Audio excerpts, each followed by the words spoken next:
a franchise record. All right, sound check, sound check. Woo woo woo! Boobies. Oh man, I'm like, we can't talk about that Jamie drama, can we? No, we can't talk about the Jamie. Jamie's a fuck. Are we recording already? Yeah. Are we live? Just keep it neutral. Okay, we are live and ready to go. Good evening and welcome to CanHammer, your stop for warmer 40K from the Great White North. Today's show is episode 174. Shit, dude, 26 away from 200. Yeah, I think we're going to have to do something special for 200. If you have any ideas, put them in the comments. We'll try to maybe do some kind of... I'm not doing a 24-hour live stream. I was going to say that. I was like, we should do a 24-hour live... No, we're not doing that. That's crazy. But anyway, today's show, we're going to go through the CanHammer team tournament draft and draw the remaining teams that didn't get grudge matched. But this year, we can probably call it CanHammer Grudge Match Tournament because once they started, the grudge matches went like crazy. Yeah. I gotta say, this is one of my favorite episodes to do. I love the live pairings, and the team tournament's always so much fun, and so it's gonna be cool. Yeah, and I know Starter Scrub does a lot of drafts, but we were the original, and we only do it for this event. Yep. So Jesse, keep that to go to the comment. So as usual, I'm your host, Chris, and I'm joined by my co-host, Darren. And joining us all the way from Toronto, Ontario, we have... Diogo, a.k.a. Yoshi, a.k.a. the guy everyone loves to hate. Judge Yoshi, yeah. Judge Yoshi. It's like The law. Judge Judy, but harsher.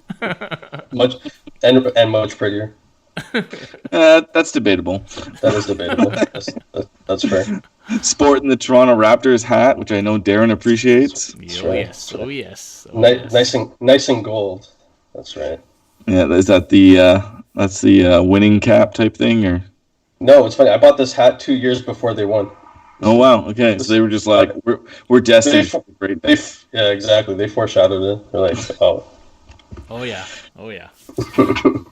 Right on. So I guess we'll jump right into paying the bills. Take it away, Darren. All right. Well, thanks for Dan and Dylan sponsoring us at the Red Dragon. And you guys will be seeing them with a big setup at CanHammer team. And they'll probably have some kind of crazy deal going on for product. So, of course, even if you're not in the tournament, you're welcome to come by, see what's going on, and shop the goods and do all that stuff. So don't be afraid. And shout out to Martin at Dyson Decks, Dave at System Minis, and Raul and the guys at Dream Tea, who really wanted to be there, but will in fact be at some toy or game conference somewhere. So that's too bad, but they're with us in spirit. And also Hoyt up in Thunder Games and Gifts.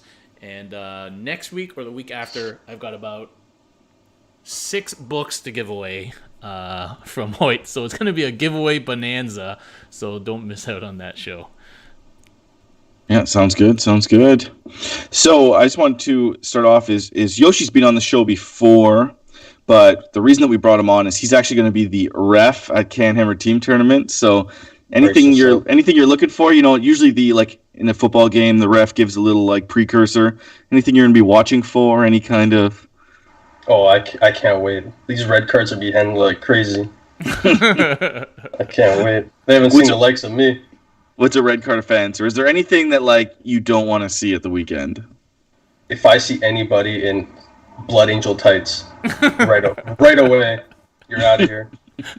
Yeah, they are for women only, right? They do not come in male sizes at this point in time. A certain player definitely wears the non-male sized. I'll say that. I suspect I won't be pulling out any cards. I do have cards, just in case. But yeah, this is I Canada. have a whistle. Should I bring my whistle? Oh my god, give me a whistle, please. I can't whistle, so that's the best I can do there. Oh. That's pretty good. But no, seriously, are you looking for anything in particular? I know the real ETC has mandatory chess clock rules, but we're not doing mandatory chess clocks, right? We're doing it optional. Mm-hmm. So what's your stance on slow play as the head ref or judge? Well, slow play, it's just even as a player at an event and what I've been told by other TOs from before, it's if you can make it advised beforehand. Like, don't tell me after the game because that's like really pointless. If you bring it to my attention, but more importantly, bring it to your captain's attention first, and then brought to my attention, then I can kind of like gauge it there and see if it's intentional or if it's. Some people might just be slow at playing the game and not intentional, so you can kind of gauge it there. But really, I'm going to be looking more for things that you see more malicious or obviously like it's so hard to say right now like what I would think people would do because this is the first CanHammer team event that I'm not playing in, and every year I've been, I don't think we've ever had anything bad happen. Like it's always been good time. I honestly don't think we'll have to use cards for anything. Yeah, like in years past, the only etiquette or sportsman-like hits that we get is things like late list or too many errors in the list. We very rarely have people like leave angry or fight. I think that's in all of our events, Darren. You could correct me, but yeah. We've been very lucky running events for 6-7 years now. We've had almost no controversies. I'd say right? in all our events, not just CanHammer Team, but especially CanHammer Team, where sports actually is a portion of your overall score. I can't remember the last time we had a problem. I personally will be looking for Thunderfire cannon conversions without those little fucking things sticking out the back. Everybody who's emailed me a conversion for a TFC, I've said, that looks fine, but you make sure you have those little 1-inch stupid thingies sticking out the back. So we should point that out then while we're early in the cast. I'm not saying this because I'm not an actual judge, but if you are bringing something that is abnormal, please get it approved beforehand. We're trying to tighten down on that. And by we, I mean Darren is trying to tighten down on that. We've even removed some of the bias. Like I am very, very angry at Darren right now because I have to paint 2 mech guns because I have the old Zap guns mounted on rocks, like they're artillery pieces.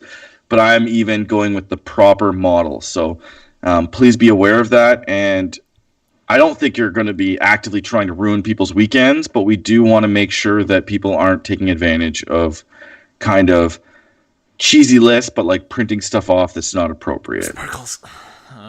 Yeah. So did he email you? Man, I told that guy to email you. Did he? Please tell me he emailed you. Do I get sports points for razzing Sparks on the stream? Yes, you get plus 100 points. Yeah. He did contact me, and it's all good. Thank God that guy scared the crap out of me. No, actually, I've had like a lot of conversion approval messages and emails and stuff, so it's fine. I'm sure that everything's going to be good. Great, I've been pointing them towards you, so it's nice to not have any chaplain dreads, so we don't have to worry about that. Yeah, no Forge World, and I think upon recent events, it's a good thing that we enforce the ETC no Forge World rules because I think we'd have a lot of very salty people if we didn't. Every team would have exactly the same, at least one list. Yeah. Well, especially because, my team might have an advantage because Kieran has an Elgu Mars. I don't know if you guys have ever seen this. They're like the resin 3D printers.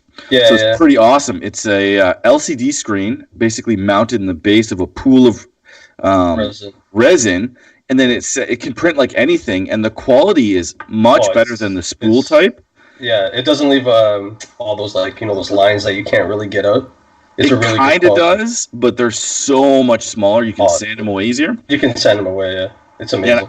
Yeah, I guess I'm gonna blow them up a little bit, but like Kieran has printed almost identical Chaplain Dreadnoughts for himself. Oh, really, Kieran? They are gorgeous, but he's playing Eldar, of course, at this event. But I'm just saying, so our team, if we would have let's say we went with you can take Forge World and duplicate crap, we would have just had all Chaplain Dreadnoughts. He would have just printed all the Chaplain Dreadnoughts in the world. Oh boy. gotta hit up Kieran for Adepticon. Yeah. Yeah, I'm sure he's going into business for himself. He might buy 3 or 4 of them, start just pumping out models, and then he'll go to jail for. Yeah, he'll just keep it on the low key. He'll be the new forgery world for us. Yeah, it's actually unbelievable where it's at. I was definitely 3D printers aren't gonna take over, and then after seeing what he did with a $400 printer, GW better get their shit together with their rules and book sales.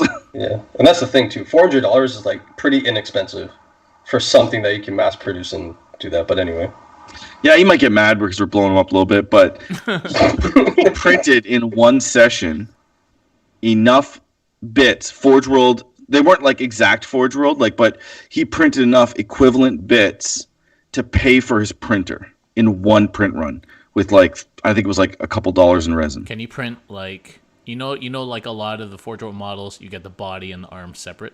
Can he print Yeah. the arms? Yes. Oh, really? Yes, that's what he's talking about. I think he printed like 6 or 8 arms, Oh, and they damn. look so like I'm gonna buy one of these things. So I'm kind of incriminating myself too. I'm like gonna do this, but it's yeah. I'm he sure was like ordering these arm bits is more money than the printer itself, and I printed them all in one run. yeah. Okay, so I And need you to talk can- to Kieran because I got a lot of arms I need to print. Yeah. Or Mr. Darren, spend the $350 on the printer and just Nah, pump that's them Buy out your yourself. own outsource. and just buy your own. Outsource.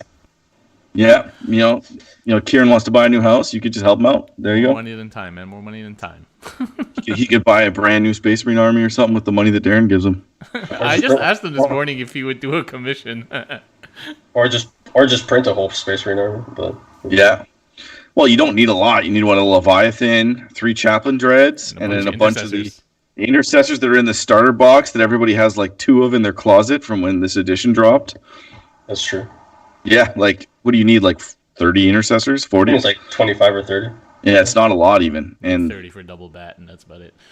yeah, so cool. So I just want to move along a little bit.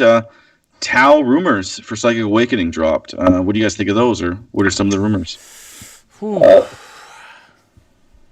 You want to go first, Darren? Oh, you go ahead, man. You go ahead. You know me and Tao. It's just- Oh yeah. So I'm like a lot of, like some people hate on me for it, but I've been saying Tau have been good for so long. Like anytime I hear people say Tau suck, I'm like, I don't know what the hell you're talking about. You have the guy who just won the ITC, mind you, with Space Marines in one event. The But previous events, Tau got him there. Yeah. Tau got him there, and he didn't win just like nobody events. Like he won Nova with Tau. He won the Atlanta. He won the Warzone Atlanta. Then he won the Atlanta Pro Tabletop with Tau. So clearly, it's a really good army. Now people will say only one build, whatever. That doesn't matter, right? The new rules, like some of the stuff leaked. I don't know, like that one. You can what is it? Variable. Weapon Yeah, basically it's whatever. one CP and one model in your army gets maximum for all its die rolls for shots. heavy weapons no- only. for heavy weapons, right? So like, and it's non-Titanic. So again, the Storm Surge gets to get nothing, which is fine, or not Titanic, whatever. But it's cool. It's a little gimmicky. Obviously, we have to wait until the whole thing comes out to see what all the Seps get, which I imagine would be some really good stuff. If it's anything like all the other Psychic Awakenings, I only imagine this stuff's just going to get more ridiculous as it comes They're out. getting custom seps, right? I think so, yeah, pretty something sure like that. I think they're everybody's pretty sure, yeah. And knowing GW, it's just going to be the same crap that everyone else has already. Yeah. We wrote it to sound more Tau-y, Yeah. and they'll have like 1 or 2 that are like Tau specific. And but yeah, I think everybody by the end of all the Psychic Awakenings would be the same. But based on just what I've seen so far, nothing really jumps out at me as going, wow, this is really good. Because I'm still just going to take Storm Surges. Not Storm Surges. I'm still going to take Riptides and 50 drones and run that list because I still think it's really good, even in the Marine meta. But Yeah. we'll see. As of right now, nothing. Those 2 things that leaked out, like you can make the Crisis Bomb come down and hit on 2s for like 4 CP and +1. Like that sounds really cool. I guess that unit's also like 700 points. Yeah. So like if you want to, But it does do a lot of damage, right? Like it is gonna.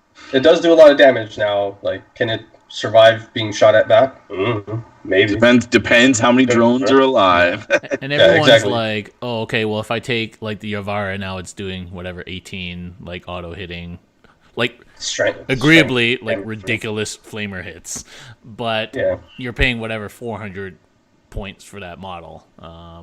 And then it probably dies. You probably can't surround it with 40 drones very effectively. Yeah. Yeah. It's because my problem is like all these things are more offensive shooting. They already shoot really damn well. Like, so like you're not really giving me anything more than I already have a lot of, right? It'd be cool if they gave you other stuff to, like give you better cover or like you can overreactor twice instead of using that one strat. You can just You can do it like army wide or something like that. Something to make them move faster because they don't move pretty much at all unless you're running the drone list and you're advancing forward. Make other units more playable. Like you don't see literally any other units in that book pretty much ever. Like when was the last time you saw Devilfish? Like I like to see those. Make them like more useful. But Third we'll see. edition? I think third edition, Devilfish. I think it was third or fourth. The Fish of Fury was a thing. I think fourth too. You saw them. Well, they do have the ability to deny deep strikers 12 inches now, which is pretty good. Yeah, that's getting pretty common. Yeah. It's getting too common, almost. Just make the rule 12 inches away. I don't know. Yeah, it's getting pretty common, I gotta say.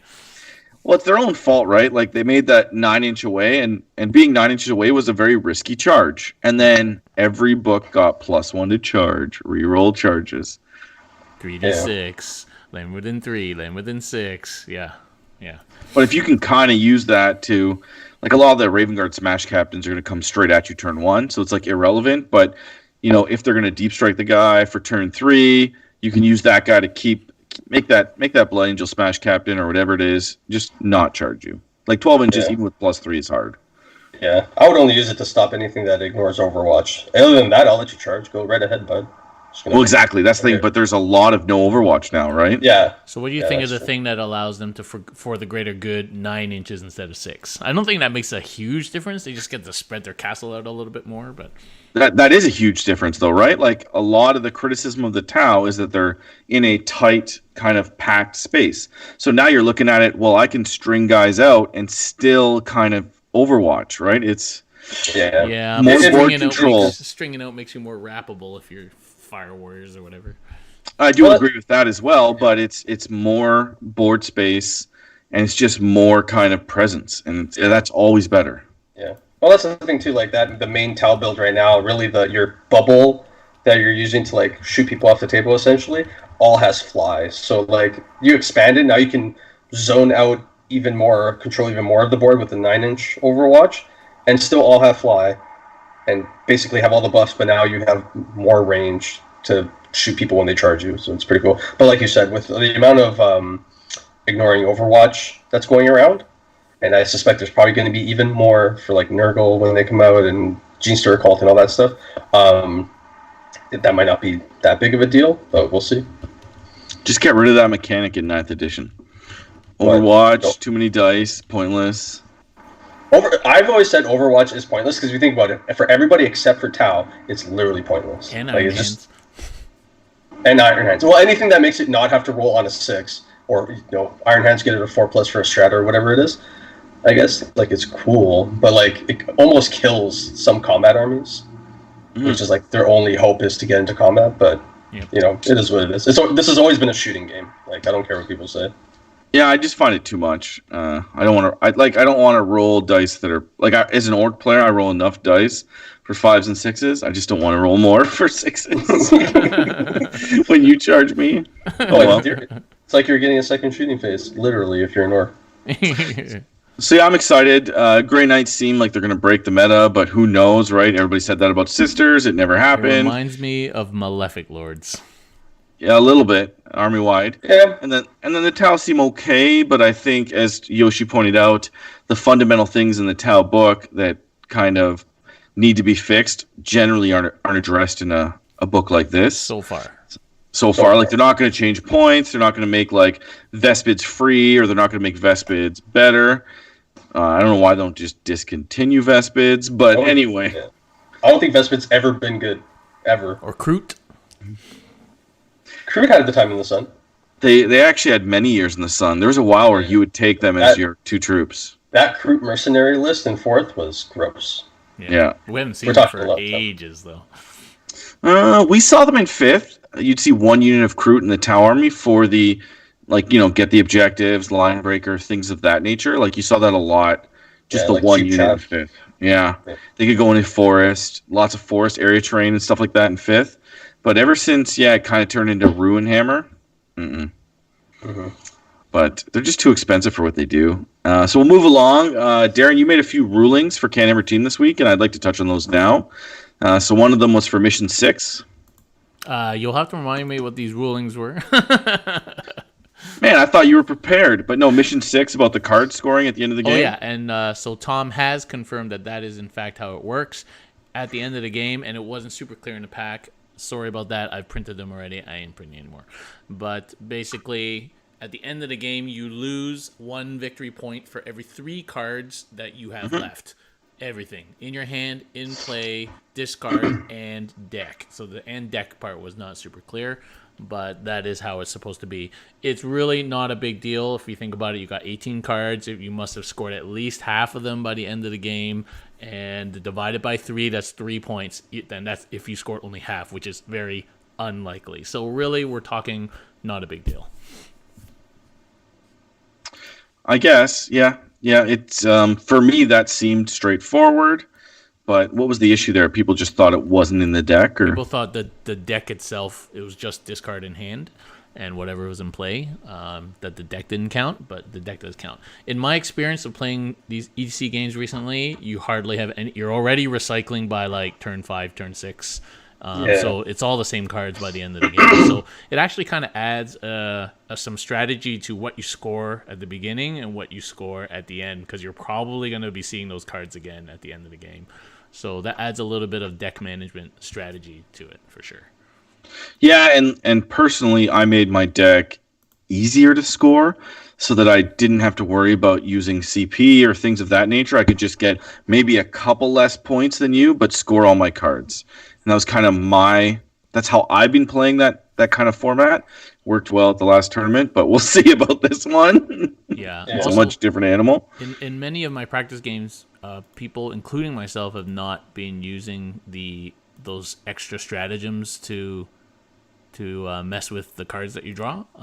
And I think people should think about that. Those are they can be pretty nifty. Change you from like a null turn into like a 2 or 3 point turn, right? If you get it, because generally what you might have a chance of drawing if you can keep track of your cards. What's in your deck. There's only 18 cards, so often 3 to 5 in play at any one time. So those recycle stratagems that you can use in the schemes of war can be pretty useful at the right time. Yeah, and you want to review them because before the event, and hopefully you've been using them in the practice games, when they've come up for. So the issue is like my practice games have gone very well for me recently, which is kind of unfortunate. It would be nice to have something not go as well, because I find those strats help you immensely when you're losing. Yeah. Because if you're stuck in a corner and you don't have the board control that you would like, and you draw that bad hand, now you can recover and potentially score points, and you might still lose, but it'll lessen the gap, or it might even push you over to a 1. So I do find that you don't want to be waiting till you're losing a game to try and experiment with those strats. You want to know what they are and know when to use them, and just be aware of that. But I think with only 18 cards, the decks, because I was looking through a lot of people's decks on the list guideline, a lot of people took all the easy stuff to score. Yeah. Oh, yeah. And it's easy to get 18, like hold the center of the table, get even objectives, odd, score 1 through 6. Those are all relatively easy. And if you happen to get the 3 odds that your opponent's on, or the 3 objectives your opponent's on, yeah, then you use the strats to maybe redraw 2 or something like that. But Yeah. or 1. Yeah, I think I would go so far, if you have enough CP to even save 1 or 2 CP for late game need to, especially when you know now what's in your deck because they're the cards you discarded last turn, that might save you, right? So on the last turn or a couple of turns, so that might be a good use of those last couple of CP. Yeah, and I would encourage that. The real ETC scoring sheets are different than the ones that Darren put in the pack. Normally you would check off which cards you score. So I would actually strongly encourage people to print off their card list for their deck and cross them off as you score them. And then you'll know. You'll just know which ones are left. So if you start crossing them off, you'll be like, well, I have a 1 in 4 chance to get the objective 6 or something, right? Like, there's nothing that says you can do that. You can track which cards you've used. Yeah. Do it. We didn't use the ETC sheets because they're just a bit too complex. Hard to read, especially with old eyes, but you can certainly print it out yourself. It's no big deal. Yeah, or just make your own little Excel list with, Yeah. These are my psychic powers, check it off, keep track yourself, and you should know how many points you need to win the game at the end of the game. You should know. Yep. Or your coach Yeah. should definitely know if you have a coach. Very few have coaches at this Yeah. event. You guys are my coaches, right? Yeah. However much you pay me, no problem. He's like, I'm expensive. I'm expensive. All right. What other rulings did I make? I can't remember, actually, because I thought you would just know, because I thought you were supposed to write a fact for this event. No, I don't think I've made any other rulings. Anyway, that's the big one. And then the other thing is keep in mind that at the morning of the event, we will be rolling a die. I know that some people want it to be done now because they want to know for sure if we're doing mission 1 so they can super pair round 1. But we've traditionally always done it at the beginning of the event. We roll a die, 15% chance it's mission 2, 85% chance it's mission 1, round 1. So roll a die, that mission's out. Yep. That's way funner. Yeah, I actually like, because my team, we're doing our matchups. We're preparing for round 1. We're preparing for mission 1. And, I am anyway. And, I'll look at mission 2 relative to that, but I'm not, really planning for it. I'm gambling on the 85% chance. Yep. Just don't roll a 1, Darren. Oh, yeah. I've been practicing all week. Okay, so do we want to get right into the live draw? Sure. So as we said earlier, majority of teams grudge match. So do you want to go through the list of grudge matches, and then we'll draw the last 6 teams? All right. So when we opened up for grudges, basically they just flew out the door. The last grudge to happen was actually Wargame Sherbrooke grudging Charity Hammer. So I also want to stop as you say them, and I want all 3 of us to pick who we think's going to win the match. Yeah. Okay, so who do you guys think are gonna win Wargame Sherbrooke versus Charity Hammer? Charity Hammer. Charity Hammer. Yeah. A lot of people have picked Charity Hammer to win the event, just given the people who are on that team. The only thing I'll say to that is that ETC format, team format, 25% sport and paint, I don't think it's necessarily a given. And there are other strong teams. So, yeah, they're one of the favorites for sure. But this kind of event, one round of bad pairings, and that could really mess you up, Yeah. All right, next grudge is, I think, one of the first ones that happened, Nuclear Murder Team, that's Nick's team, versus Team Rejects. Rejects. Sorry, Nick, you're going to have to go with Rejects on that one. I think it'll be a good round, though, but I think Rejects... It won't be a blowout because Nick's team will be prepared. They'll have a couple players that'll be able to either score big wins or get good points. I just think it's going to eke over to a win for Rejects. Yeah, so these people who have grudged have basically known who their first team matchup is going to be for at least a couple of months, and at least for the last 2 weeks or 3 weeks since we did the list. So okay, next is Team Hors versus Brian Horton's 13th Legion. That's a tough one, actually. That's a really tough match. I'm going to pick 13th Legion because Horn's my boy. So I'm going to go Hors d'oeuvre because they're Canadian. Bias. I'm going to say thank you, Brian, for coming up for the event. And for that, I'm going to go with 13th Legion. I'm going to go 13th Legion on that. Oh, I'm sorry, Brian. Don't hate me. Hey, should we write down what our picks are? No, I'm just kidding. Team Hors d'oeuvre, I just realized, has Max Dubois on it. They are not winning that round. They're playing for fun. Yeah. They're going to be drunk before they even start playing. So worth saying 3 out of 3, 13th Legion? No, because they got Mr. Kwan, who it's a tough one, man. I'm going to stick with Hors d'oeuvre. Okay, so 2 out of 3, 13th Legion. All right. They're going to have a fun round. Regardless, it's going to be a really fun round to watch. Yeah. Because it'll be a lot of screaming. Yeah, all the 13th Legion guys are really cool that are coming too, so it'll be a good time. Okay, next grudge we have, predictably so, the Hammer House Heroes versus the Heroes of Hammer House. It's just 2 ridiculously named teams because they're going to be confused at some point on the weekend. But there you go. I don't know who's going to win, and it probably doesn't matter because they're the same team. Heroes of Hammer House is going to win it. So I think Heroes of Hammer House is Nathan's team, and Hammer House Heroes is Josh Barron's team. Yeah. Who are any of these people? So it's they're Ottawa teams or Oh god, Greater Ottawa area.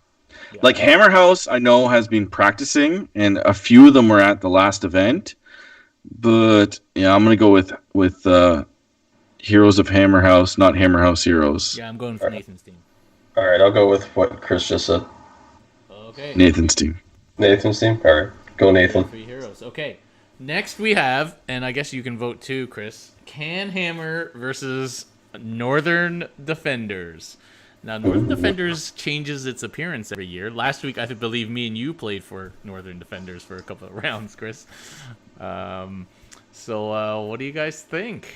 So, we got the usuals on our team. Northern Defenders have Dominic and his Space Marines. Been doing really well. He placed very highly at the Hooded Goblin. He won a P&P recently. He went 3-0 at the last P&P, but with just slightly less than perfect scores.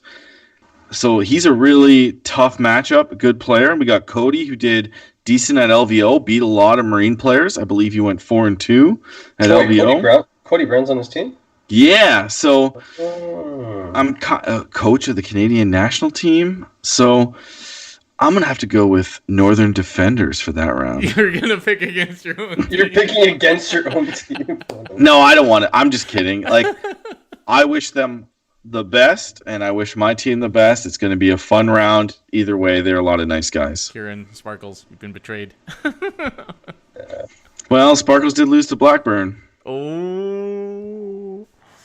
Uh-oh. He's on the downward spiral, and then he lost to somebody else. But yeah, he went 1-2. Once Sparkle loses, he just goes downhill. Yeah, he gets frustrated and just goes crazy. Yeah. I'm gonna go with.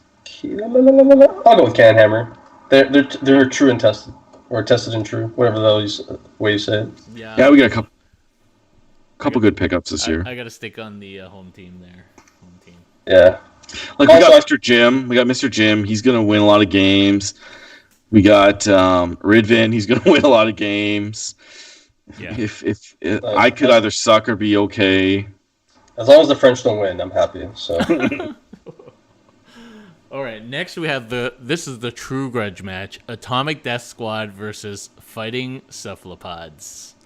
Ooh. Atomic Death Squad's gonna win that, buddy. 100%. Wait, which team is Will Paul on? Cephalopods is Will Paul and Weber.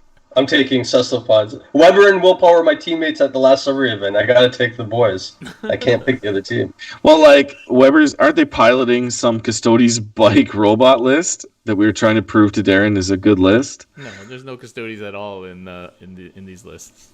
But I thought he was borrowing your Custodes. That Weber lied to you. No. Oh. Yeah, I gotta go with Atomic because I think actually Will's team's mission is to lose all rounds and get best sport. It's like their manifesto. So I have faith. So it's 2-1, 2-1 for Atomic. Oh, I'm going Atomic. Yeah. We're talking about. Yeah. Well, you picked Fighting Cephalopods. Yeah, he wrongly chose Fighting Cephalopods. Yes. All right. Look, So there was next, to be fair, there's no good options, but. Next, we've got the Curious Degenerates. That's Jeremy's team versus Jamie's One to Rend. Oh, Jeremy all the way, man. Yeah, I gotta go with Jeremy's team. What's up, Scary? Yep, I'll go with Jeremy's. Yeah, Jeremy's been doing quite well with his Knights lately, and I bet he's whipped his team into shape. So I'm excited to see how they do. Okay, Battle of the West. Kind of West. Tim's 40K Unfiltered versus Forbes, Legion of the Damned. That's a tough one, dude. Yeah, that's a tough round. Yeah. See, my issue is... Unfiltered. Oh, yeah? Yeah. I have to go for Forbes because Hamza's my boy. Who's on Tim's team? So it's Tim, Austin... who else? Because Tori's not on 40K. No, Tori's playing it's on next team. Conrad. Oh, Conrad. Yeah, so Conrad's playing Marines. He just got back from Asia. He probably has the coronavirus. So that who knows about that? Well, that's how I'm going on. If he gets them infected, they automatically win. So Yeah, easy. I don't know if Austin's like if he's ready for it this year. Last year, his repulsors on a landing shield did not do well, and then he's so I'm going by last year with Austin's performance. Tim Zelda are gonna fuck some people up, man. Okay, so Who's on? So who are you What's on guys Forbes? picking? I'm picking 40K unfiltered. I'm picking Forbes. I'm gonna. I have no doubt Forbes is going to be a hard round for a lot of people. I think Forbes. I'm gonna go Forbes. Who's on Forbes' team? Hamza. Who else? Like, you want to know exactly? So it's Hamza, Kankanos with his Imperium, good player. Minty with his Eldar, good enough. Cerrone and Adam Hauser.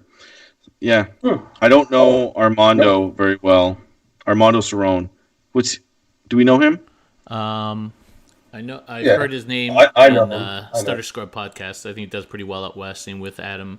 So yeah, I think Forbes will take it, and also Tim's been razzing me in the captain's chat all the time. So I gotta pick Forbes. Yeah, Hamza's orc list is a bit odd for me, but it's still orcs, and orcs are the best. So, all right, next we have In Nomine Legio versus Cohorts of Chaos. Yeah, so Cohorts is David Jessen's team. Joseph, Garrett, David, and Zach Thomas. Not bad. They're gonna do well. In Nomine's Chris's team, right? Yeah. Ooh, I'm gonna say a tie. I'm gonna go with a tie. You could say tie. I'm gonna go tie. I guess it could be a tie. I'll go with a nominee. What's interesting? So I mean, I think the new mission format actually makes for less 20-0s. Would you say that, Chris? It's hard to tell. It's really matchup dependent. Yeah.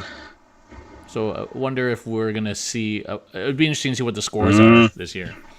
In Nomine is very powerful though as well. Yeah, who they got they're again? both good teams. I'm gonna say tie for sure. I say nominee.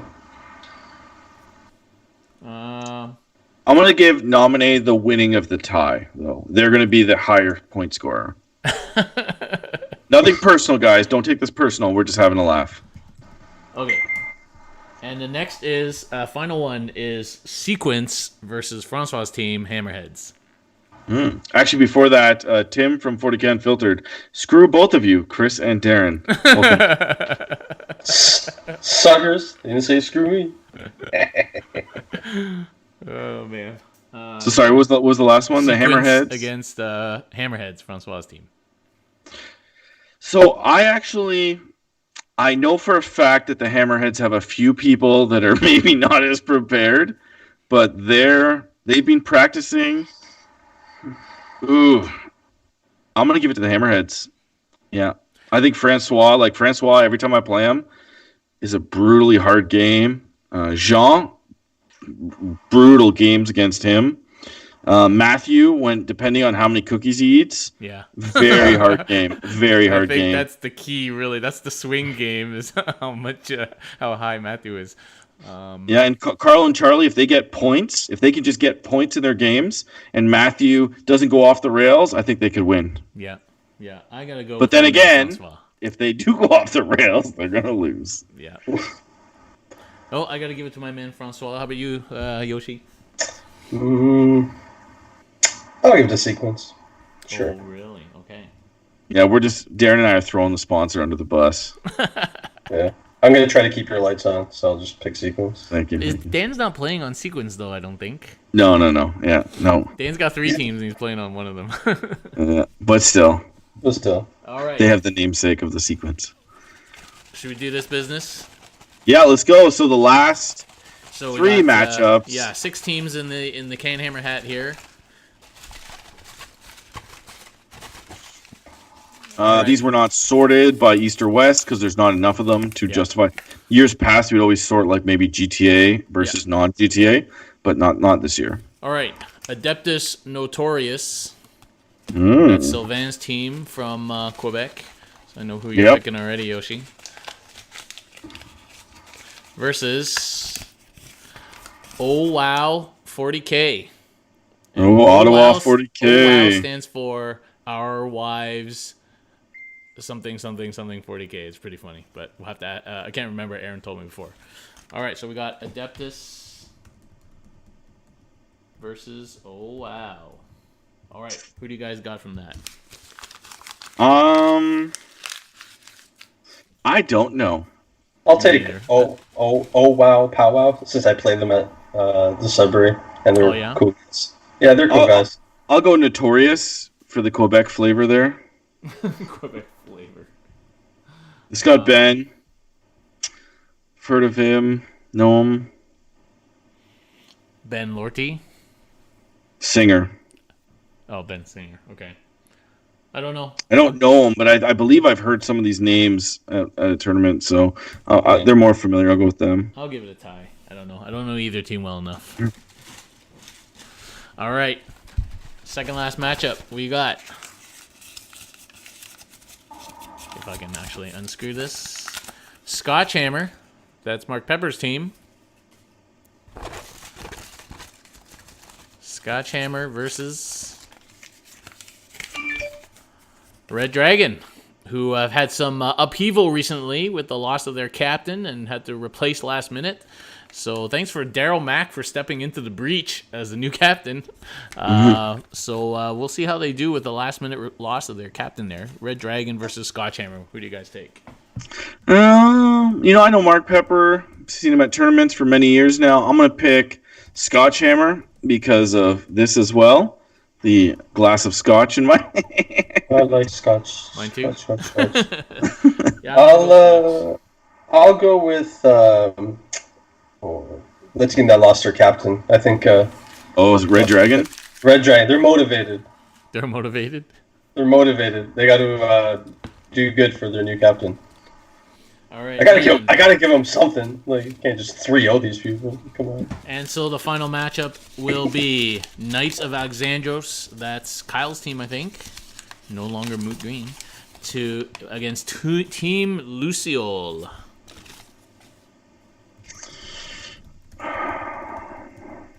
Yeah, Mark's team. I'm going to go with Knights in that matchup. Yeah, I'm going with Knights. Yeah, I was going to say Knights before you guys said it, just because they have a cool ass name. Yeah, so there you go. That's your matchups for the CanHammer team tournament. Yeah, Take your time. I'll post them on the event page so everybody knows. Yeah. So yeah, take your time, go through them, make sure you're ready for round one. A reminder that you do need to bring your pairings cards, so you have to make those. Yes. I would also, make sure that they're not see-through. Yep. If you use paper cards or napkins, be aware that paper does tend to fold or bend. So if your opponents are smart and they notice when they return a card that there's a bend in it or a mark on it, it could give them an unfair advantage when you're trying to pair in the future. So you want something that's like either a cardstock back or construction paper so that it's maybe harder for people to tell. We went and got coasters from our sponsor, Dream Tea. So we have coasters for every player on our team that we will be giving out to whoever plays you. So if you play me, you get a Chris Haynes coaster with an orc on it. Nice. Yeah, we're also those are pairing cards. If you haven't done already and you're a captain or you just want to know, you should go watch the pairings video, which does remind people how to make the cards properly and a quick overview of how to do the pairings. So you should base the pairings process in like the first round should take like 2 minutes because everybody's already decided what they're going to do. And then only if somebody throws you a curveball, then you got to try and figure it out. So there you go. And I think the rule of thumb to remember is hand plays hand. Yeah. Hand plays hand. Yes. At the very end. So when you get to the very end, your hand match is set. So you can actually set that down right at the end. So you'll understand if you watch the video. Yeah. But that's how I remember my final pairing is hand plays hand is the mantra that I say, and it allows me to, when we get to that last pairing, here's the two that I'm giving to you, here's the one in my hand, it plays your hand, we put them down, and then we do the rest. Yeah. It's That more makes sense. exciting that way too. So cool. So that's it for our CanHammer TT talk, and now into our draft. So what we're going to do is we're going to do a snake. So we that are doing means snake now. yeah, there's no way we can't do snake. It's not fair to have somebody do first pick and get a pick 2 picks later. So we have to do snake. We always do snake. It's a thing. 3 picks. Yeah, three picks later. 3 picks. Anyway, so our rules are the 3 of us are going to bet. We're going to put, I think we should put $20 down on this. You guys cool with that? Okay. Sure, I'm down. Winner takes all. Sounds good. So what we're going to do is Darren, Yoshi, and myself are going to pick a player, and then we're going to build a team. We can't duplicate armies, so we have to pick one of each kind of faction, and we might have to assess that as we get on. So somebody might have Blood Angels pure, and then they might have like an Imperium army that also has Blood Angels in it, so they couldn't technically pick that person. So we'll have to be kind of open about that. Did we say we can't double down on the same team? Or we can pick multiple players from the same team? I think we can pick multiples from the same team. I think you're at a disadvantage. I think the better teams are going to have less high-scoring games. Sure. Better teams are gonna. Okay, and how we ranking them is score, like battle points. Yeah, it's just going to be total battle points for the whole weekend. Darren's going to write them down, and then the winner takes $60. Okay. So how do we figure out order? So I guess we could roll a die, but I don't have one handy for some stupid reason. Youngest to oldest. Youngest to oldest. Sounds fuck good. you guys. Actually, no. We should give the guest. Guest, do you want third pick or first pick? Fuck. So it's, do you want 2 picks back to back at third, or do you want the first pick? I'll do last. I'll do 2 picks back. You'll do last pick? Yeah. Okay, Darren, whose birthday's next? It's April yours. 2nd. When's yours, sorry? April 2nd. Second of what? April 2nd. Oh, so Darren goes first. I'll go second. When's your birthday? June. Okay. You're 1 day away from April Fool's? Damn. Yeah, man. That Yeah, is like amazing. an hour and like 2 minutes held on. She's like, not on my watch. All right, so I get to pick first. Yes. All right. You gotta go quick, man. Can't delay. This is live Is there radio. a time limit? There's a time limit? This is live radio, So so my you cannot have strategy dead is- air. You need to pick fast. I want to pick my Marine player first, probably. So the temptation is to pick Nick, but there will be alcohol, and although I have seen his powers actually increase when he's had some drinks. So,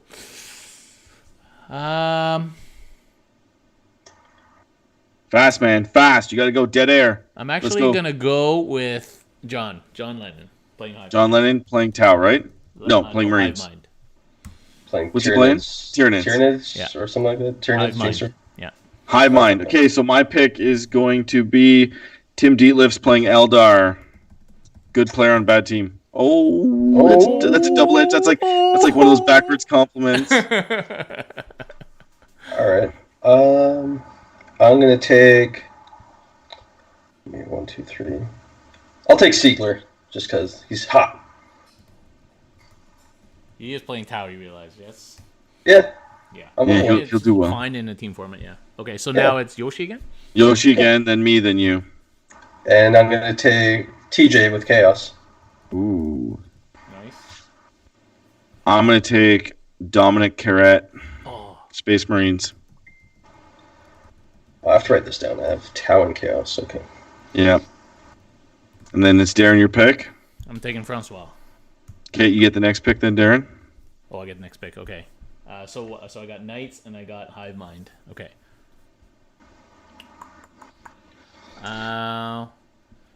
Next, I'm going to take Colin Sherman. Okay, I'm gonna take Zach Como. Because he's playing Astra Militarum. Okay, Yoshi. What's Nick playing? Not a body. Space Marines. Marines. I'll take Nick. Okay. 1, 2, that's 3, so fourth pick. Oh, I pick again? Yeah. Oh, I keep getting the 2 picks. Okay. I'll take. So I have Tau, Chaos, Space Marines. I need an Eldar because I play Eldar. I'll take Kieran. Okay. And you get another pick.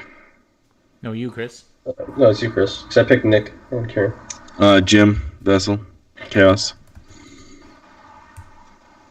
I'm actually going to pick you, Chris. Mistake. You can't lose on purpose. This is conflict of interest. $60 on the line. Oh, it's my last pick for the 5th, eh? Okay, so I got Hive Mind, Orcs, Eldar, Knights.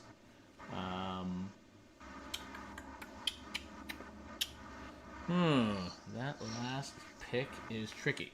All right, I'm going for Riven. Ooh, good pick. Dustin Henshaw. Bastard. Oh, good one. That's what I was going to take, you piece of garbage. I should have taken him earlier, but I didn't want to commit to the NIDS. Yeah, so I have Tau, I have Chaos, I have Marines, I have Eldar. You took my Dustin. Damn it. Devin's still available. I can't take Devin because I already took Siegler. Oh, you did take Tau. Yeah. You gotta go, man. Fuck, I need to remember what people are playing. What are you looking for? I'll help you out. What armies are you looking for? I Anything crazy? didn't actually pick a Marine player, just realized. You picked an Orc player. Shame on you. Dark Elder's already taken. There goes $60. Do you have a Marine player? Yeah, Nick. Not a bum. I need an Orc player. Wait, who's on your team? Who do you have? Who's left on your team? Just pick Jason Jeff Brown, Sparks man. is We left. know we want to pick Jeff Brown. Just Jeff pick Brown's Brown. left. He's playing Marines. I can't pick him. So yeah, you could have actually no Blood one. Angels. He's playing Blood Angels. That's different, right? Yeah, Blood Angels he's is different. he's got Fist in. Has he got Fist in there? He doesn't Yeah, play they- with us. Yeah, they don't have detachment. You could take Cody's Chaos, or no, you already took TJ, didn't you? Took TJ. Damn, this is really hard. You get Knights. There's I could have just put this thing on auto draft. Oh, Jeremy's Knights might do okay. yeah, that's true. Man, you know what? Just because what's Will Paul playing? Probably Admech. I don't know No, what he's he's playing. playing Chaos. Chaos? Okay. What a jerk. Could play Chaos when we won. You could take Hamza's Orcs. You could take Who's just playing Tyranids? Mechanicum if you want to. You could take Charlie's Orcs. You know what? I'll take Jeff. Is Jeff? What's his name? Jeff P. Jeff Pampanera. Pandoretta? Oh yeah, G Circles. Yeah, he'll do really well. Yeah, Yeah, I'll take him. With G Circle or Yeah, Nids, good whatever call. he's taking. All good right. call. Okay. So you got that written down, Darren? So for me, I've got John Lennon, Francois, Colin Sherman, Chris, and Scary. Chris, you got Tim Dietlefs, Dominic, Zach, Jim Vessel, and Dustin. And Yep, good. Yoshi, you got Siegler, TJ, Nick, Kieran, and Jeff. Yeah. So if you want to play along, obviously we're not going to bet everybody, but make your team and then post it up in the comments of this video, and we can maybe, and then you'll know for sure if you beat us or not. Maybe you would have won the bet. So cool. So I guess we want to move into get off the ETC topic. We know a lot of people were just kind of tuning in for this point of the show, and then they're kind of phasing out. So Darren wants to go through some ITC mission kind of updates and rumors while we're there. It's timely. Yeah, so what's happening right now is there's multiple polls about every single part of the ITC missions in the TO's chat to try and get a consensus about where we want to go with the missions for the new year. It was leaked, quote unquote, leaked out earlier this week. Steve Pampreen's kind of manifesto document about what he felt like, what he thinks the ITC missions should do. Some people misinterpreted this as being from ITC, when clearly it was written at the top that it was not. But some people then misinterpreted that as saying that he has something to do with ITC, which, again, it was written that he does not. Anyway, and more recently, just today, Salty John, so John out at one of the judges from the LVO, wrote on the Frontline Gaming website what he feels needs or should be changed in the missions. So I thought we would just go through that instead of going through Steve's massive document. A lot of the themes are the same. So I'm going to go through something and we can comment on it as we go. Sure. All right. Sure. Yada yada, fluff. So Salty John feels that the fits it sits rule should apply and be codified, but should apply to all models. And that all models, no matter how little space, should be able to be charged. Agreed. Yeah. Oh, wait. The sits to fits rule, I agree with. But where I disagree is if I have, let's say, 20 space marines or 10 space marines on the top floor of a ruin, and you can't place your model, then you can't charge me. I disagree with that wholeheartedly. That's bullshit. Only because that's exactly how GW has it worded. Yeah, but I just don't think it works that way. I think it's a lot of their terrain rules are intended for you to kind of move up it, right? Sure, but I don't know. I feel like there has to be a half and half. Obviously, I don't want 3 repulsors chilling on the top of a building unchargeable. But I feel like if you can put them up there, then sure. I don't mind that as much. I do. I think the ETC currently rules it where you can charge up, and I think it should stay that way or be that way in the ITC as well. I think there shouldn't be anything that's unchargeable. To a certain point, if you're on top of impassable, let's say, and you sit there just fine, and your opponent has non-flying units, then maybe they can't charge you. But yeah, I believe that 2 infantry ground-moving units should always be able to charge if they roll the distance. Yeah. So how about the fits and sits for all models? Do you like? Oh yeah, that's amazing. Oh yeah. I agree with that. That's kind of how you should play, right? That's pretty close to. That's how it should be now. Sit, and if you can sit and balance. Wobbly model was only meant for people's models to not get damaged. Yeah. That rule actually probably never needed to be in the game ever. Yeah. Because it was kind of a stupid rule. It's common sense. Yeah. Don't put something in a place where it'll break. And it was a rule that you could game if you really wanted to be a jerk. Because it said both of you had to agree. I would just not agree. And then you're well, now we're It wasn't a real rule. It was like an etiquette thing put in a rule book. So sits it fits is that's a rule. That's clear. Yeah. Okay. The next thing is just he wants the document cleaned up, 1 page, blah, blah, blah, blah. He does not feel that any secondaries should stack. Ooh, I actually feel it's the opposite. Make them easier to score. Make them all stack and have less of them. Yeah, I don't mind the amount of secondaries that there are. I like different ones just because it's fun to pick different stuff, and some things are better than others. But the stacking, I don't mind the way they are now. I'm totally fine with it. So the reason I don't like the stacking now is I've played too many games where you're playing somebody and you're like, oh shit, those don't stack, and now you kind of you're on a chess clock, so you're rushing through the round, and then you're like, wait, dude. You scored those last turn, they didn't stack. He's like, well, I scored them anyway. And then it's yeah, sure, you scored them because you wrote them down. I didn't stop you. It's totally fine. But it kind of leaves a doubt in your mind, even though you might be wrong and he might be wrong. You don't really know. It just it just adds another thing that you have to keep track of, right?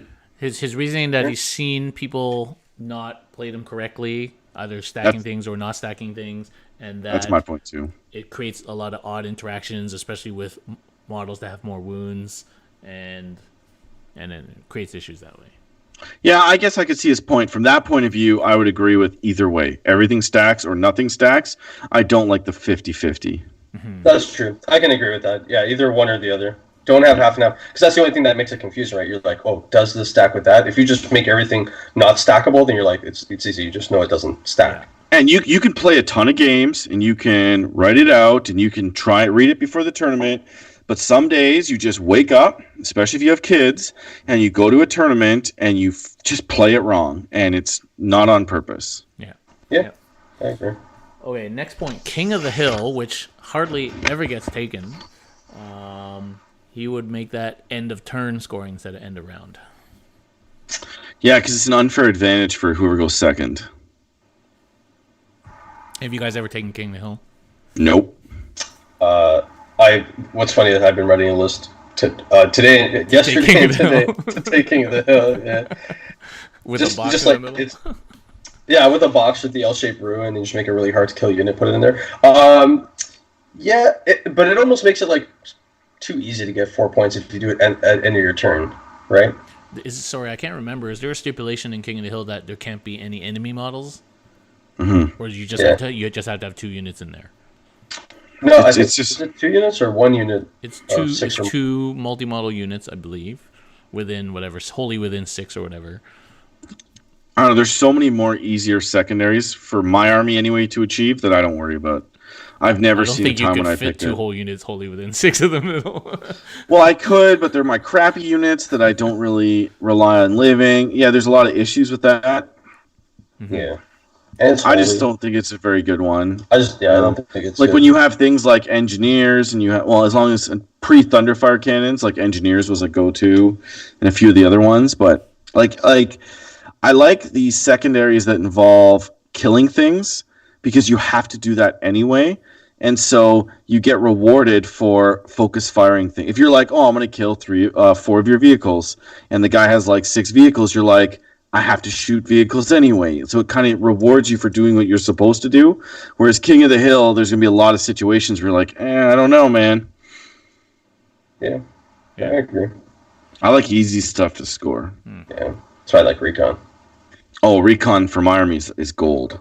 Yeah, I love Recon. Okay, well, let's go with just step away for a second to some of Steve's suggestions. So he suggested that flyer battlefield roles should not be able to score anything other than like kills, obviously. So they Agreed. can't get you behind enemy lines. They can't get you recon. They can't do any of those things. I agree. I like it the way it is. I Just can't 'cause charge. I only like it. I only like it the way it is because they already been hit pretty hard, and if you use the rule it sits and fits, they're getting hit again because now they're even more limited where they can actually place their model. So I think give them at least some kind of incentive to take flyers besides killing stuff or whatever. Like at least they can score objectives. It's already hard enough to put them on the table, especially if the table is like heavy terrain table. So you're correct for all flyers, but Eldar ones that can pivot twice. Yeah, but that's only So one. that's the issue is flyers in general. I guess like the Iron Hands kind of proved me wrong in my statement I'm about to make, but and even not so. But flyers in general are only really good when they can move twice or like they can pivot twice. The other ones, like the Orc ones, do a shit ton of damage and then they're usually gone off the board, right? Dark Elder Necron fires ones, same issues. are not too bad. Same thing, but Yeah, well, that's what I mean. Like, if you think about those flyers, like Necron players usually run 3 flyers because that's their only really decent build, I guess you could say. And even some Dark Elder players now, like even Scar is running pretty much 3 flyers or 4 flyers, right? The restriction on movement, at least you might get a point or 2 before they could potentially kill themselves from not being able to be placed or whatever. So, I think they should be able to score things. It's hard for them to score behind enemy lines. That's pretty ambitious that you just keep flying back and forth, and actually, only Eldar would be able to do it reliably. yeah, that's what I'm saying. So the Eldar ones make that rule, make you want that rule. But I get your point. If the Eldar ones didn't have so many bonuses, Vector Dance, whatever. So another thing that Steve suggested was to make Reaper 80 wounds and not 80 models. Sure, I guess. Yeah, I guess. Yeah. I mean, you have to kill 40 intercessors to get that. Yeah, sure. It's not terrible. So I think that wasn't an issue until Marines. Yeah. Yeah. Now it's with Marines. It's like, well, now we have a secondary people can get against intercessors, which is still hard to kill 40 of those guys, right? Like you can do it, but it takes it takes a good point of the game. Yeah, it's good to have a secondary that hurts 2 wound models because right now there isn't anything. Mm-hmm. Right, like you have gangbusters for more than 2. You have Reaper for 1, so I might as well. Yeah, that wouldn't be a bad idea. Sounds good to me. Okay, back to Salty John. Concede, and he admits this is contentious and he doesn't know how to fix it. Conceding a match should not be 0 points. understands why it was done in order to disincentivize collusion and things like that. But the bad side of it is, making people play out and all that sort of thing. So, No, I disagree. If it depends what the ITC's goal is. If the ITC's goal is to be a professional, high-end 40K style of event, let's say, like they want to achieve the next level, they want to be more professional, then if you concede, you get a 0. Yeah. And chess clocks should be, which they are, mandatory if somebody wants them. And these are all steps towards making the game professional. Nothing ruins. So like Yoshi and I love soccer, or football, as we call it. Nothing ruins a game more than collusion or bullshit, right? Yeah. Whereas same with 40K, get rid of the collusion, get rid of the bullshit, and you're a lot better off. Yeah. Like if you concede before the game even starts, you get a 0. Now, if you play the game and you concede on turn 4 because you just can't win, then the rule's already there. Just write down your points that you got up until that point, and then your opponent gets, I guess, max or whatever till the end because he's just going to play by himself, and that's fine. But if you concede before a game, then you get 0. I don't know. How would you get points? Doesn't even make any sense. Well, I'll concede. You take 42 and I'll take 41. No, but according to the rules, if you concede in turn 4, you get 0. If you concede at any time, you get 0. Yeah, nobody really plays that, so maybe it needs to be made a little bit less strict. People are talking it out, right? It's not a formal concession. Well, then it's not a concession. That's not a concession. Talking it out, that's totally fine. Yeah, like if there's games where you're like, I know this is how the game's gonna end. Like I've won. Let's just talk it out. I think that's okay. Yeah. I don't like it if it's like people are talking it out to like abuse it, but 39 tie. I don't know. Maybe yeah. Maybe if you concede period, you get 0. That's the only way to actually have it fair. I don't agree with that. Like I would prefer it to be like, I trust everybody, talk it out. But we know that that's not the reality of the world. Yeah, like I'm 100% like I've seen it, and I'm sure in an 800-person plus event, you could beat your opponent, like you won. It's like 36 to whatever, 20. It doesn't matter, right? And your opponent can just be like, you mind giving me like a 30 because realistically it doesn't actually matter to you, but if I get some more points, maybe I can be a little higher up, blah, blah, blah. And most of those guys, like the winning side of it, like the winner, he won't give a shit. He'll be like, sure, I don't care. It doesn't affect me, right? And you can't, there's no way to police that. Like, how are you ever going to know? Like, unless somebody actually, I don't know, rats you out, like, it's just never going to happen. Well, it just gives the judge something to kind of, or the ref something to kind of, like a rule to look up and, like, be like, gotcha. But, I think, is it really that painful to go, it's turn 4, oh, my next turn, I'm going to do nothing, just do your worst, I'll roll saves. Like, is it really that much work to spend an extra 15 minutes with your opponent and finish the game?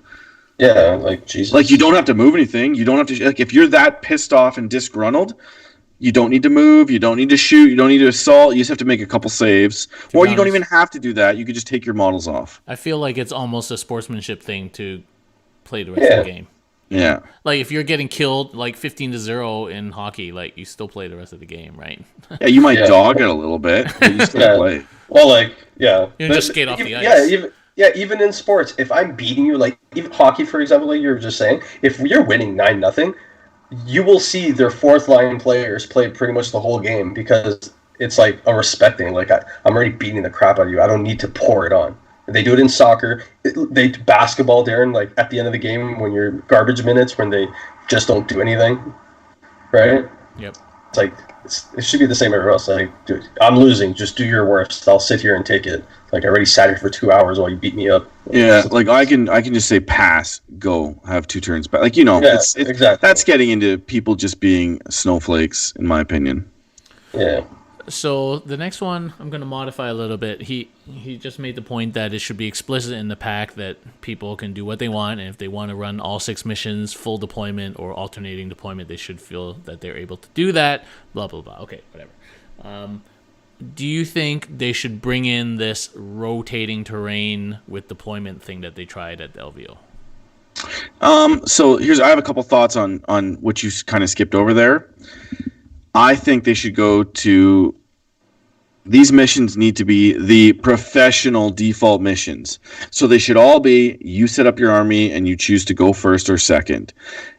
TOs know they can do whatever the fuck they want. They're going to do whatever they want. Write these missions so that they're the professional missions.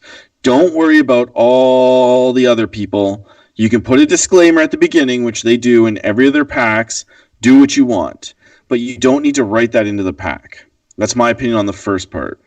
Mm-hmm. Second part, the rotating terrain is awesome at LVO where they have 100 standardized tables. That is not going to work at our tournaments because we have way too well. For now, Jason and I are working on having consistent terrain on the top table. Like, we're working on it. It's taking money and time, so be patient. But I just think it's not going to work. I think what that's going to come down to is possibly going back to player place terrain. Oh, I think player place terrain's really good, man, because people put their movement trays down and they knock it all around. And I think once you have, in my opinion, once you have standardized terrain, like all the terrain is the same on every table, which is like, I know it's like a dream, and I'm sure it can happen sooner or later. But once you have that, I think you can implement the rotating terrain rule because it's the same. But right now, pretty much, 9 out of 10 events have a million tables, a million different terrain. It's impossible. You could do player place terrain in the meantime to kind of like balance it there with the tables that have like, this table just has lava hills, this table just has forests, whatever. You can kind of do it there. And then once the TO for that event or other events or whatever can incorporate all tables with standardized terrain the same, then you can do that whole like ITC rotating it per deployment or whatever. To basically eliminate the table being a determining factor on if you win or lose, right? Yeah, if this was like Drop Zone Commander, where you could go and spend $30 on a set of cardboard standard tournament terrain, and it actually looks really good in Drop Zone for what it is. It doesn't look as good as the 40k players people play on. I know when you say cardboard terrain, people get upset, and I don't like necessarily playing on it, but if there was like an option where there was like a $30 terrain kit that was, this is the tournament kit, that would be awesome. But that just doesn't exist at this point in time. And the cost and barrier of entry for TOs to get to that level, not all of us own terrain companies, right? So we don't get this stuff at cost either. So it's pretty expensive. Challenging. And there's no profit in tournaments unless you own a company or a store, right? Yeah. Like the profits are negligible. Yeah. And I think that like for it to be a competitive scene, you're gonna have to sacrifice like visually appealing terrain to functional terrain, right? I want something. I don't care if it looks basic. Like I'll use an extreme example. I don't care if every table looks like LGT 2 years ago, as long as it all looks the damn same. And to be fair to LGT, if they would have like spray primed and dusted those things and done like mats on all the tables, it wouldn't have looked that bad. Exactly. It just wasn't finished. It just looked half-assed done, right? It looked like they hodgepodged it. And they also published how they just started like 3 weeks before the event. Exactly, right? So I think if you just, basic like spray, I don't care if your L's are gray and you have fat mats on all the tables and it just all looks the same, I love it. Because at the end of the day, I'm trying to win by playing my army against your army. I don't care if we play on the lava planet or the cool forest table. Like that, I don't give a shit about that. And the people that do... Sorry, go ahead, keep going. And the people that do, there's events for people that want to play like that. I like events with half and half, like that whole LVO with 100, top 100 and the bottom. I think that's actually like the coolest way to do it because the people that are fighting for the top, they're going to be on the tables where the terrain is all the same and that's what they're playing for. And the people that have already lost a game or two and they're now just playing for fun, they're playing on the tables that have cool looking terrain and like different like water features, whatever, right? So you appeal to both of them. So I think ideally that would be like, in my opinion, that's like the best way to do it because you kind of hit both audiences. But if you have an event that you want to just do standardized all of it, I'm all for that too. Yeah. Okay. Next, get rid of C's. Yes. No. Oh. I hate C's. I like C's. if we change it to a world where I deploy everything and then you deploy, I think they should get rid of C's. No, I think that's why you need C's. I think it was stupid to have C's where you and I took turns deploying, then we rolled to see who goes first, and then we rolled for C's. that, yeah, get rid of C's. It's stupid, but there's such an advantage to deploying to going first that it's more of an advantage than going second and hiding in most builds in most tables. So, well, that's the thing. Like if you do like ITC wise, right? Going second is really good. But in the current meta, if first, you can hide. If you can hide, sure. But that's what I mean. With standardized terrain, you can build your list to kind of adapt to the table. You know what the table is going to look like, so you know what to expect. You know what I mean? So it might be a little easier. So I guess it would be trial and error at that point. But like even right now in the ETC, if I win the roll, let's say, or how we're doing it, if we lose the roll, whatever, the person who picks, if I make you deploy first to go first, I can't seize. Built in, right? So like it would be more dumb if it was like I make you deploy first and then I seize on you. Like that's like harsh.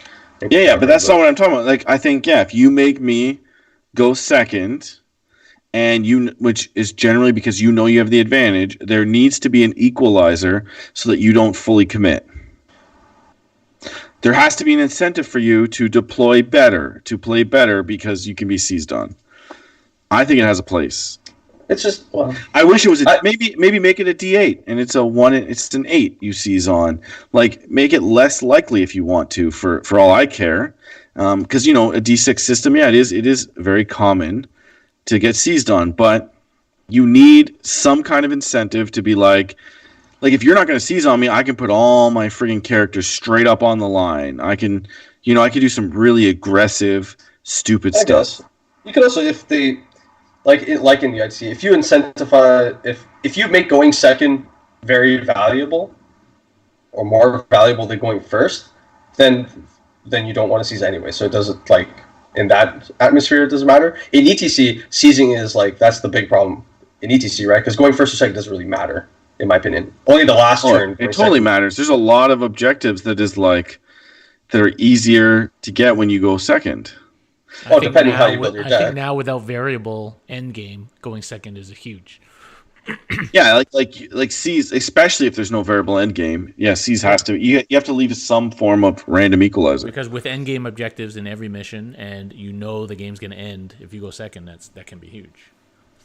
It could be, but sometimes in those scenarios, like if you're going to get 4 of those objectives, you're probably going to win anyway. In that situation, like most ETC games I've played so far have been very close, like all the way to the end in points wise. Maybe not model wise, whatever, that doesn't matter. But if you play it where you're just trying to get points, like the real way you should be playing it, in my opinion, the games are all going to be really close, even if it doesn't look close on the table. Do you know what I mean? Okay. Well, agree to disagree on that one. Sure. Pick your poison, which doesn't get picked that often as well. Add more keywords.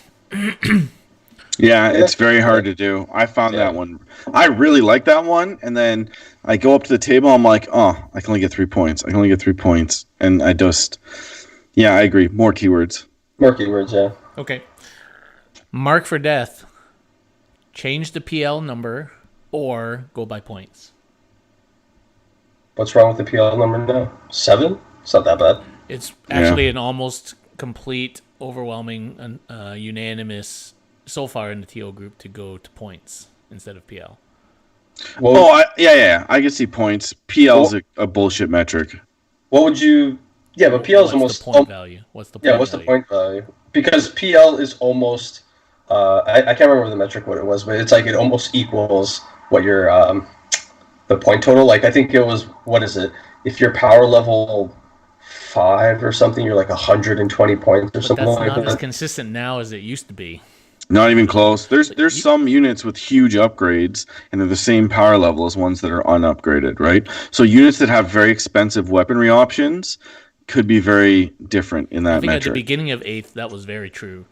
But now it's less so. So, but then what point value do you pick, right? Like everything, like you've got Pharaohs who's like 110 points, and then you've got like other guys who are like 200 something. Like what point value do you pick? You know? I don't know, 200, whatever. I don't know. You pick it and you run with it, and you see if it works. Yeah. See, the other that's hard. Like Grey Knights get hurt the most because their whole army's freaking power level 7 or above, right? Their basic 5-man strike squad is power level 7, which is the stupidest thing ever because they're literally just Marines, right? So it's not fair for that army. So I can see if you do points, it can make it a little bit more balanced there. But then, like, how many points do you do it? Because some things are just not pointed, in my opinion. And points are adjusted based on power, like of the unit, whereas power levels are kind of written and kept that way forever. Yeah. So points would allow for crappier units that maybe get nerfed and made more expensive to now be susceptible to this or weaker. Yeah.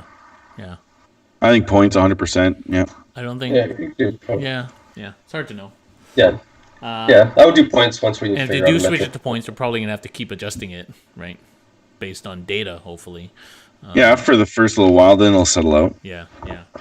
Okay, what he doesn't want to see, an increase in the number of secondaries. If we add some, then get rid of some. Agreed. Sure. It's already pretty long. Yeah. The list. He doesn't want to use the missions to address power creep. So people were talking about making secondaries that are anti-Marines. They want to use the missions to try and adjust for power.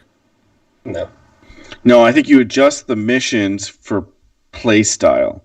So if you find that the missions are all encouraging MSU play, then you would adjust the secondaries of the missions to maybe make it more towards the middle, where it's not all MSU. Bigger units can win as well, right?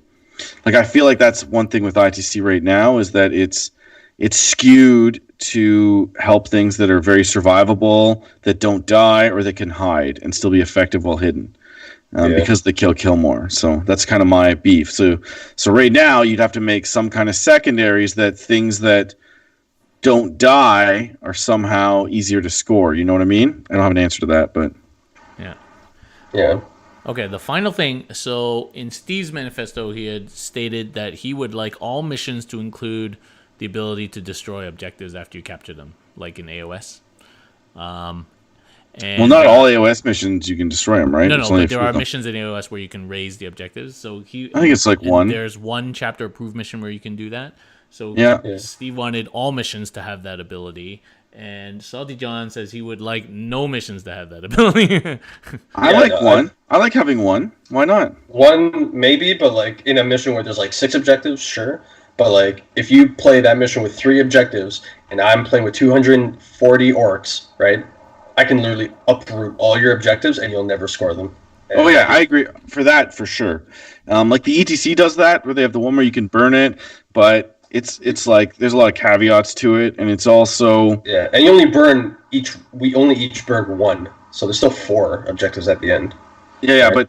but anyway, when you burn them, it doesn't really matter because you can still score Maelstrom on them, so they don't really disappear. It just counts, and there's more scoring in ETC. But I think in the ITC, if you're doing score hold more, you don't want any burning. If you're going to keep it the way it is now, no burning for sure. Don't burn it. Yeah, but if you're doing something that's more stable, I guess, like ETC or more like individual points don't matter as much, then you could go for that. But not on every mission. Another thing I just remembered that Steve wanted was for every mission to have at least, say, half to 2/3 of the objectives be in no man's land. I'm okay with that. I'm okay with stipulations of at least 2 in no man's land out of 6, so 33%. It'd be nice if no, because you couldn't put 3 in because then you'd have an odd number in deployment zones. But I do like I do like missions where they stipulate, you have to place 1 in the middle, 1 in your deployment, like it was an older mission, but you have to place 1 in each. I kind of enjoyed that. Yeah, I like that. All right. Okay, that's all we got. Cool. Actually, that would be good for every mission. I wish they almost did that every time. 2 in the middle, 2 in yours, 2 in his. Well, that's or if it's 3, right? It'd be 1 in the middle. Or if it's 4, it would be 2 in the middle, 1 in each zone. Yeah. Oh, that's really good. They should do that. That would be way better. Yeah, and like especially if like you'd have to maybe see how it works with different deployment zones. Like they'd have to redraw their maps so that no matter what deployment zone you get. But actually, that's another point. My wish list for ITC is get rid of the random deployment zones. Put the deployment that suits the mission type. So if you only have the 6 objective mission, that's better on something like Hammer and Anvil because then you can't turtle. Whereas if you get one with like 2 objectives or 3 in Hammer and Anvil, you can kind of turtle and still get a better result. You know what I mean? Yeah, so some people argue then, sometimes you end up playing 4 games in a row of the same deployment, which sucks. But some people argue then if you have at least one of each deployment in, say, a 5-round or 6-round tournament, that one of the games you're kind of screwed. So, for CCBB, because that's your fault because you could plan for that, man. Yeah. You could plan for that. So for CCBB last year, we assigned a deployment to each mission that we thought was, as you say, kind of appropriate, to balance the mission or whatever. What did you think of that, Yoshi? I liked it, even though round 1 I didn't know that you had assigned deployments. But yeah. That's because you don't read. I let my opponent tell me, and he's like, "We roll." I'm like, "All right, roll away." But I have mixed opinions about all the deployment maps in general, like Hammer and Anvil, all that, based on events I've been to. So if you come to CCBB, you can play literally any deployment map you want. It doesn't matter because you have a soccer field's worth of running space between tables to play like that, right? But if you go to like LVO and you play Hammer and Anvil, let's say 4 games in a row, right? You're literally going to pull your hair out because you don't have that space to be on the other side of it, right? Playing Hammer and Anvil like that is so hard. And especially because the guys on the table next to you could be playing like table quarters or something, and their stuff could be in your, like, right on, like, kind of butted up against you. They could also be playing Hammer and Anvil, right? Like, it's so hard. Now, that's a complaint based on, space for events, and I understand, like, not every event can have that kind of space, so, sure, like, that's more difficult. Maybe come out with, like, better deployment maps. Like, I know a lot of people don't like Hammer and Anvil.